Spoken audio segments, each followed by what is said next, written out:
కండలు తిరిగిన టెక్నాలజీ కాస్త ఖరీదే గురు. పూర్తి వివరాలకు చదవండి రేపటి సాక్షి దినపత్రిక. గత కొన్ని రోజులుగా అంటే 1వ తారీఖు నుంచి శనివారం మధ్యాహ్నం నుంచి కురుస్తున్నటువంటి వర్షాలకు నిన్నటి వరకు 3వ తారీఖు వరకు ఎక్కడా మనకు పవన్ కళ్యాణ్ గారు డిప్యూటీ సీఎం గారు కనిపించలేదు. దానికి వెంకటేష్ గారు ఒక అనలిస్టు నిన్న ఇదే బిగ్ క్వశ్చన్లో మాట్లాడుతూ పవన్ కళ్యాణ్ చంద్రబాబు నాయుడు గారి మీద కొంత ఆగ్రహంతో అసంతృప్తితో ఉన్నారు, అందుకే అటువైపు చూడలేదు అని చెప్పారు. అందులో వాస్తవం ఏమన్నా ఉందా అంటే 2 విషయాలు కనిపిస్తున్నాయట. ఒకటి, చంద్రబాబు నాయుడు గారు కూటమి ప్రభుత్వం అని చెప్పి ఈరోజు పడవలు వేసుకొని బుల్డోజర్లు వేసుకొని పోక్లైనర్లు వేసుకొని ఫోటోలు దిగుతూ మొత్తం ఇప్పుడు వరదనంతా ఒంటి చేత్తో ఆపినట్టుగా ఫోటోలు తనకు కావాల్సినటువంటి పత్రికల్లో వేయించుకుంటూ మిగతా పవన్ కళ్యాణ్ లాంటి వాళ్ళని పక్కన పెట్టారనేది ఒకటి. రెండేది, లోకేష్ గారు తన శాఖల్లో కూడా వేలు పెట్టి తనను విపరీతంగా ఇబ్బంది పెట్టేస్తున్నారని అసంతృప్తితో ఉన్నారని. ఇవి ఆయన కనిపించకపోయేటప్పటికీ బాధితుల్లో చాలామంది ప్రశ్నించారు, అసలు పవన్ కళ్యాణ్ ఎక్కడ, డిప్యూటీ సీఎం ఎక్కడా అని. ఆ తర్వాత పవన్ కళ్యాణ్ గారిని కొంత ఓదార్చి ఆయన ఏదో బతిమలాడి దాన్ని ఏమంటారు ఆ డ్యామేజ్ కంట్రోల్ కోసం ఆయన్ని తీసుకొచ్చి ఒక స్క్రిప్ట్ ఇచ్చి మాట్లాడించారు. అందులో భాగంగా సరే వాళ్ళ మధ్య ఏవైనా ఉండండి, వాళ్ళ మధ్య ఆ కూటమిలో ఎన్ని విభేదాలైనా ఉండొచ్చు, కలిసికట్టుగా వాళ్ళు ఉండొచ్చు, దీనివల్ల ప్రజలకి ఏం నష్టం అంటే అది తర్వాత సంగతి చూద్దాం. ఇక్కడ ఒక బాధ్యత గల డిప్యూటీ సీఎంగా ఆయన పర్యటన చేయలేదు. దానికి కారణం ఏంటి అంటే నేను వస్తే అధికార యంత్రాంగం నా చుట్టే తిరుగుతుంది కాబట్టి నేను రాలేదు, నేను పరిశీలించలేదు, కానీ నేను దూరంగా ఉండి అన్నీ గమనిస్తున్నాను అన్నారు. మరి ఇది చంద్రబాబు నాయుడు గారికి వర్తిస్తుంది కదా. నాకు తెలిసి చంద్రబాబు నాయుడు గారిని ఆయన వేలెత్తి చూపించినట్టే అనిపించింది ఆ విషయంలో. కానీ అద్భుతంగా జరుగుతున్నాయంట ఏది మనకి ఇప్పుడు సహాయక కార్యక్రమాలు, సహాయక చర్యలు. ఒకసారి ఏమన్నారో పవన్ కళ్యాణ్ గారు బయట ఒకసారి ప్లే చేయండి. చాలా ఛాలెంజెస్ మధ్యలో ఆర్థికమైన ఇబ్బందులుండి ఇలాంటి పరిస్థితుల్లో చాలా సమర్థవంతంగా రాష్ట్ర ప్రభుత్వం అధికార యంత్రాంగం పనిచేయడానికి ఇది చాలా బలమైన తార్కాణం. అది ఇంకా దీన్ని విమర్శించాలని ఎవరన్నా వైసీపీ నాయకులు అనుకుంటే భవిష్యత్తులో ఎప్పుడైనా సరే మీరు నాతో పాటు రావచ్చు, ఎక్కడికైనా సరే నాతో పాటు నా కాన్వాయ్లో తీసుకెళ్తాను, మిమ్మల్ని నాతో పాటు నడవండి, ఎలా ఉంటుంది మీకు అర్థం చేసుకున్నప్పుడు అప్పుడు మీరే సలహా ఇస్తారు. చాలా ఛాలెంజెస్ మధ్యలో ఆర్థికమైన ఇబ్బందులుండి ఇలాంటి పరిస్థితుల్లో చాలా సమర్థవంతంగా రాష్ట్ర ప్రభుత్వం అధికార యంత్రాంగం పనిచేయడానికి ఇది చాలా బలమైన తార్కాణం. అది ఇంకా దీన్ని విమర్శించాలని ఎవరన్నా వైసీపీ నాయకులు అనుకుంటే భవిష్యత్తులో ఎప్పుడైనా సరే మీరు నాతో పాటు రావచ్చు, ఎక్కడికైనా సరే నాతో పాటు నా కాన్వాయ్లో తీసుకెళ్తాను, మిమ్మల్ని నాతో పాటు నడవండి, ఎలా ఉంటుంది మీకు అర్థం చేసుకున్నప్పుడు అప్పుడు మీరే సలహా ఇస్తారు. సార్ డిప్యూటీ సీఎం గారు చిన్న సలహా సార్, మీరు కాన్వాయ్ వేసుకొని రావాల్సిన పని లేదు, ఎందుకంటే మీరు చెప్పిన మాటను నేను ఒబే చేస్తున్నా, గౌరవిస్తున్నాను. ఏది మేము అక్కడ తిరగడం వల్ల అధికార యంత్రాంగం మా చుట్టూ తిరుగుతుంది, జరగాల్సిన పని కార్యక్రమాలు సరిగా జరగవన్నారు. ఇప్పుడు విమర్శిస్తున్నటువంటి వైఎస్ఆర్సీపీ నాయకులు మీరు రమ్మంటున్నారు కదా, ఎవరు వెళ్లాల్సిన పని లేదు. మీరు కూడా మీ కార్యాలయంలోనో ఇంట్లోనో ఒక ప్లాస్మా టీవీ ఆన్ చేసుకుని కూర్చోండి సార్. ఏ స్థాయిలో అక్కడ సహాయక కార్యక్రమాలు అందుతున్నాయో, ఏ స్థాయిలో సహాయక చర్యలు కొనసాగుతున్నాయో, ఏ స్థాయిలో వారికి ఆహారం, నీళ్లు, పాలు అందుతున్నాయో, ఏ స్థాయిలో సహాయక శిబిరాలు, ఈ పునరావాస కేంద్రాలు ఏర్పాటు చేశారో ప్రజల మాటల్లో మీకు వినిపిస్తాను. చాలా అద్భుతంగా ఉంది ఈ ప్రభుత్వం తీరు, చాలా గొప్పగా మాకు సహాయ కార్యక్రమాలు చేశారు అని ప్రజలు అంటున్నారేమో, విందాం ఒకసారి.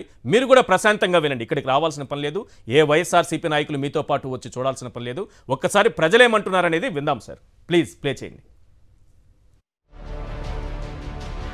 ఇన్ని 2 రోజులు ఫుడ్ లేదు, ఎలా ఉంటామండి? అసలు ఏం ప్రభుత్వం అసలు? అది చంద్రబాబు నాయుడు ఇంట్లో కూర్చొని నిద్రపోతున్నాడు. ఇప్పుడు అండి ఆయన మొహం చూపించేది, ఇప్పుడు జనాలు ఎంత జనాలని గోదాట్లో లాక్కి దాటేస్తామండి. దానికి బోట్లు వేయండి, బోట్లు రావండి, ఓట్లకు వచ్చి నిల్చుంటారు, ఈటప్పుడు మనకు రారు. ఏమి అందనివ్వట్లేదన్న, ఆకలేసి పసిపిల్లలతో ఉన్నా, చాలా దారుణంగా ఉందన్న, అందిన వాళ్ళకే అందుతున్నాయి. హెలికాప్టర్లోంచి తీసుకొచ్చి ఆ పార్కులో బురదలో పడేస్తున్నారు. వాళ్ళు పైనుంచి హెలికాప్టర్లు ఇసిరేస్తే సగం పాడైపోతుంది, తినడానికి ఉండట్లేదు, తీసుకోవడానికి కుదరట్లేదు. వాళ్ళు కనీసం భోజనం కూడా వేసి వెళ్ళిపోతున్నారు, వాళ్ళు కనీసం చేతకు కూడా ఇవ్వట్లేదు.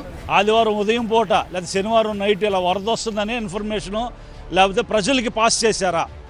చెయ్యలేదు. చేస్తే ఎవరు సామాన్లు తీసుకొని సురక్షిత ప్రదేశాలకు వెళ్ళిపోయేవాళ్ళు.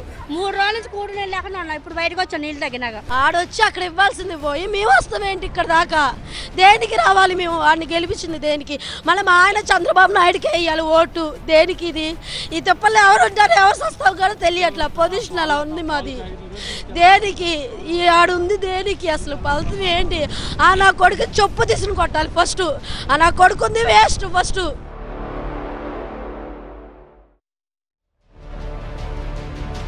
ముసలోళ్ళు చిన్నపిల్లలు అల్లాడిపోతున్నారు ఆహారానికి. పైనుండి ఫ్లైట్లెస్ తిరుగుతున్నారు. అంతా షోయింగ్ వ్యవహారం. ఏమీ ఇవ్వట్లేదు, ఏమీ చేయట్లేదు. దండగా పవన్ కళ్యాణ్ మాకేంటి చంద్రబాబు మాకేంటి అన్నాం.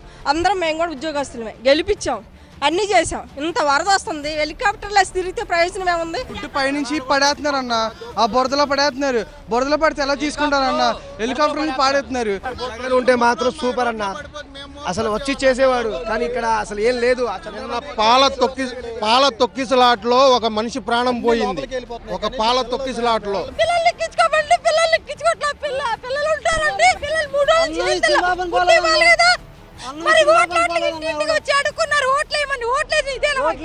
ప్రజలను తీసుకెళ్ళడానికి రావాలి, కానీ అధికారులు తిరగడానికి వచ్చారండి. అంత మించి ఏం లేదు. ఉపయోగం ఉంది, మంచినీళ్ళు కూడా ఇచ్చేవాళ్ళు లేడు. జగన్ వచ్చినప్పుడు బాగుంది మాకు. ఏంది ఇది పనులు ఏంటి? ఎవరు పట్టించుకుంటున్నారు? ఈ మందును పడవలు వేసుకొని ఈ మందును వస్తున్నామే. ఎవరు రావట్లేదన్న. బాగుంటామా దేనికి? ఏమైనా అంటే చేసుకున్నాడు. ఏమీ రావట్లేదు, ఏ బోటు రావట్లేదు. దేనికి వస్తుంది? ఏ బోటు రావట్లేదు అసలు. ఏ నా కొడుకు రావట్లేదు. ఉంటావా సస్తావా అనేది కూడా తెలియట్లేదు. ఏంటంటే పిల్లల ముందు నవ్వుతా బతకాల్సి వస్తుంది.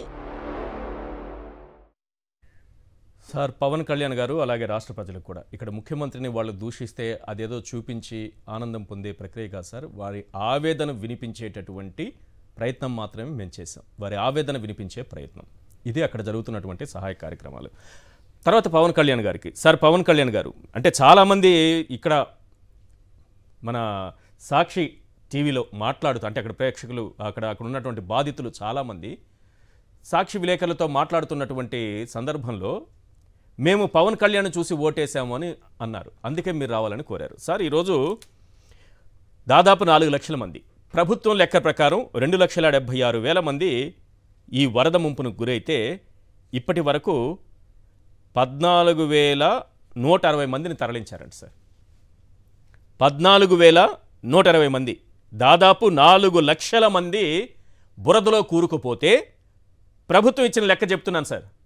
పవన్ కళ్యాణ్ గారు మీరు వినాలి సార్. మీ పైన చాలా హోప్స్ ఉన్నాయి ప్రజలకి, అందుకే ఓట్లేసామని కూడా చెప్పారు.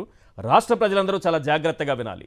మన చంద్రబాబు నాయుడు గారి అనుభవం, విజన్.